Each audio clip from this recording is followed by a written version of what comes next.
So you've got designs up on Redbubble, but you don't know why you're not making money or making any sales. And you don't know where you're going wrong. You think you're doing like everyone else, but it seems like that might not be the case. Well, in this video, I'll share with you tips and tricks that will help you see what you could be doing wrong and what you could tweak and hopefully start seeing those sales come in. Most of the times it comes down to what niche you're in, how competitive it is. Are there too many competitors? Perhaps you think that you found a great niche because it appeals to you and there aren't many results coming up for that specific niche. And now you're thinking there's an opportunity to sell, but in reality, it could be just a dead niche. So number one, I would definitely say that you need to find a great niche to get into in order to start making some good sales. You can't rely on your thoughts that a design you created will definitely sell. That just doesn't happen in POD. Just because you or your friends think it's good, it doesn't mean that it would sell. It doesn't mean that the market would like it. I have many videos on my YouTube channel where I explain how to do research on Redbubble to find the best niches to get into. I've also done many videos on Etsy, merch by Amazon. Those could be helpful too. If you find that you already do your research the way I demonstrate in my videos, then at least you can rule out the way that you do research. At least you can say that is not the issue. Also, use Merch Dominator to find the best sellers in platforms like Merch by Amazon or even Etsy or Pinterest or Spreadshirt. I did many videos where I explain how to find the best sellers, so check them out. Secondly, you need to think like a print-on-demand seller. That means not just getting into specific niches, but also jumping on trends. Now, trends make a huge amount of sales when a trend hits, even though they can only last for a specific amount of time. Check this design, for example. It sells 9,341 sales per month, and that's on the lower end of the spectrum. You could even be selling 20,000 per month. Time that by $22.99 and do the math. Crazy amount of money, guys. So trends can bring a lot of sales during the time they are relevant. For example, St. Patrick's Day, Easter is coming up. So one thing I'd recommend for you is to be social media aware and also check the marketing calendar for the events coming up. See what people are talking about. If you see in the comments someone asking about where someone got something from or t-shirt, whatever, and if you notice when a new hot design is being sold that is taken from a trend, a saying, or an event, then you can create your own take on it and so on and so forth. You can also check out Merch Dominator Seller Trends because it allows you to find the newest trends on Amazon and you can make your own versions of those designs for Redbubble. But remember, don't infringe on anyone's copyright or trademarks, and certainly don't copy designs pixel for pixel because that's just not cool and it will get your account closed eventually. Now, moving on to my third point, watch a lot of print-on-demand videos. It's a no-brainer, guys. There are plenty of people talking about print on demand, so learn from them. When you learn tips and tricks from different people, you'll be on your way to success. Remember, knowledge is power and power is success and success is money. Every video has some information, another video does not. So definitely, if you're having difficulty learning about a specific print on demand area, like you're not sure how Redbubble works or other platforms, definitely check out some of my other videos where I explain how to work with POD platforms such as Redbubble or Etsy or even Merch by Amazon, and in general how to become a successful POD seller. Please don't be put off by not being able to make any sales in the first week or even first month. Sometimes it can take a couple of weeks to really find that niche that you're looking for and that suits you the best with the way that you design, and hopefully you can start to make some money. You just need time to practice. It's all about that learning curve, so make sure you ride it out. Number 4, a lot of people I have noticed are really trying to get into SEO. They want to dial in their SEO.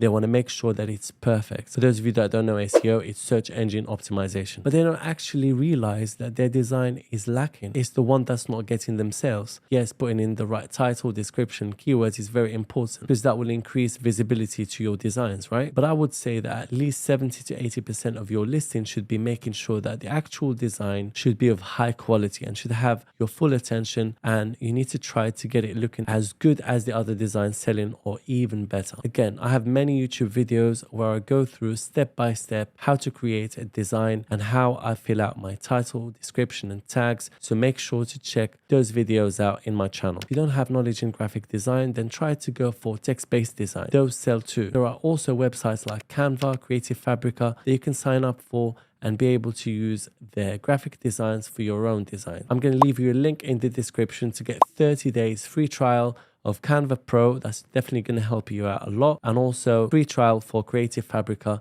you'll be able to download 10 designs or 10 fonts, whatever. And if you decide to continue the subscription, it's really, really cheap. It's like $9 a month, price of like 2 or 3 coffees. There are also other platforms such as Fiverr where you can actually pay somebody to design for you and then use those designs on Redbubble or other POD platforms. Literally, the sky's the limit. So on to my 5th point, lower your profit margin. When you have created the design, make sure that your profit margin is as low as possible. So quite low or zero. So when somebody searches for that niche that you've made your design for and they check the lowest prices, your design would pop up and hopefully make the sale. The more sales that you make on that specific product, the more Redbubble will start to push that design up higher in the search. And you'll eventually be able to increase your profit margin as it's on the first page. And people would buy it without actually searching the lowest price possible because the design is great and because it's right in front of them. They don't have to go to the 2nd, 3rd or 4th page, etc. That's why I said the design is key, as it is what will attract the customers to buy your products. Then as sales of that design increase, you can increase your price incrementally. My final point for this video would be what products to go for when wanting to sell on Redbubble. There are so many products available on Redbubble. You can put one design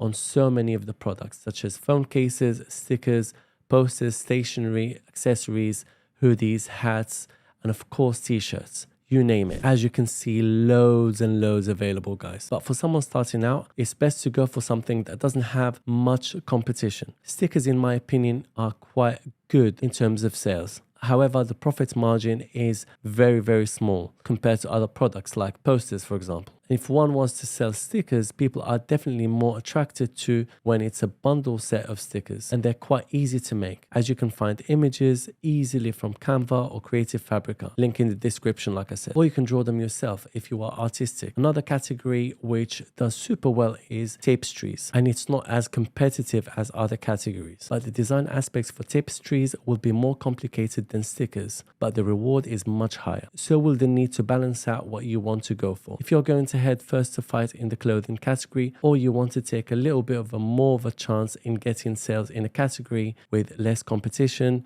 such as posters, where you also get a good margin of income. It also depends on what you are willing to put time into. Posters can be text-based, but often people want images. So you need to figure out how you can achieve it, whether to do it yourself or pay someone to do it, or use Canva or Creative Fabrica, etc. There are also AI tools that can actually create the artwork for you, such as Midjourney, and I've done many videos on this. You'll find them in the channel. The art that an AI tool can provide is amazing and can easily be sold on POD platforms such as Redbubble, Etsy, Merch by Amazon, etc. However, if you want to sell the art, you need to pay for the subscription to get commercial use. So the opportunities to sell on Redbubble are endless, guys. There are so many hacks, tips, tricks that you could do, but it all depends on how much you're willing to work for it. There's so much money to be made in POD, so don't give up. You'd be surprised, but I've had so many people ask me, is there even money to be made in POD? And the answer is simple. Yes, there's plenty of money, more than you can even dream of. That's why these platforms exist. So take my advice and test it out for yourself. Hopefully, you'll start to see money coming in. Might not be from the first day or the first week, but it will eventually happen with consistency. Consistency is key. If you want to learn very easily with AI art, I'm going to leave you this video. You'll definitely find it useful. I'll see you guys in the next video.